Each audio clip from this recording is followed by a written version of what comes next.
আমাদের গ্রাম সাহরদা। এই সাহরদাতে একটি পবিত্র স্থান শ্রী শ্রী নবীনানন্দ বাবাজির মন্দির।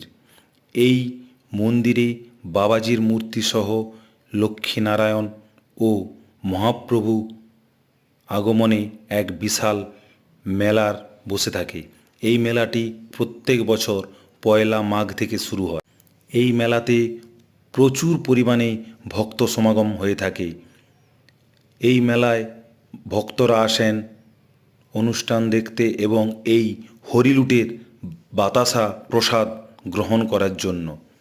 এখানে বহু মানুষ বা ভক্ত মনের বাসনার জন্য মানত করে থাকেন এবং মানত পূরণ হওয়ার জন্য তারা সবাই এই বাতাসা হরিলুট দেয়। প্রত্যেক দিন কুইন্টেল কুইন্টেল বাতাসা হরিলুট দেওয়া হয়। একজন ভক্ত বহু বাতাসা গুড়িয়ে থাকে। এই ভিডিওটির শেষে দেখলে বুঝতে পারবেন যে একজন ভক্ত কত বাতাসা প্রসাদ কুড়িয়ে থাকে। এবং এই মেলার কিছু অংশ আপনাদের পরবর্তী ভিডিওগুলিতে আমি দেখাবো, আপনারা দেখবেন এবং আমার এই চ্যানেলটিকে সাবস্ক্রাইব করবেন।